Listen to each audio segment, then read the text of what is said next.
Monsieur le Président, chers collègues, le rapport que vous nous proposez d'adopter aujourd'hui évoque la gestion sociale et urbaine de proximité dans les quartiers situés en politique de la ville.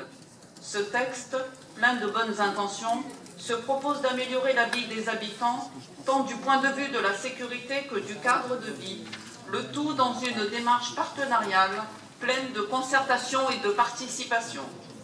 Un rapport a priori consensuel qui concerne des communes où certains habitants vivent dans des conditions difficiles et ont besoin de l'aide publique.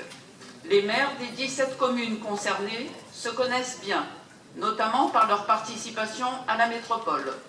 Même si nous ne partageons pas tous les mêmes idées politiques, ne doutons pas qu'ils sont chacun à leur manière proches des habitants les plus défavorisés, qu'ils les rencontrent au quotidien et tentent de leur apporter toute l'aide possible. Pour cela, les maires ont été très attentifs au fait que des financements sur des projets allant jusqu'à 200 000 € allaient pouvoir être pris en charge dans leur commune.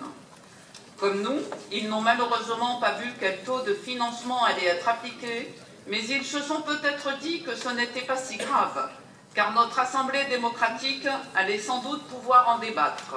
Hélas, ce rapport propose que cet examen se fasse exclusivement en commission permanente. Et c'est là qu'il y a un os, Monsieur le Président. Les maires de 10 des 17 communes concernées, de gauche comme de droite, ne pourront pas en débattre, car ils ne sont pas membres de cette commission permanente. Sans remettre en cause votre sens de l'équité et de la justice dans la répartition de cette enveloppe, je ne peux pas imaginer que vous puissiez concevoir que les maires n'aient pas même un mot à dire sur les subventions qui seront accordées à leur commune dans le cadre de la gestion sociale et urbaine de proximité. La proximité, justement, ce n'est pas exclure 10 des 17 maires des communes concernées de décisions qui touchent leurs habitants les plus modestes. Monsieur le Président, vous avez fait le choix de refuser la pluralité de la commission permanente. Alors, ces subventions, même si leur examen nous prendra du temps, doivent être débattues publiquement en Conseil de la métropole. Nous vous demandons donc de retirer ce rapport.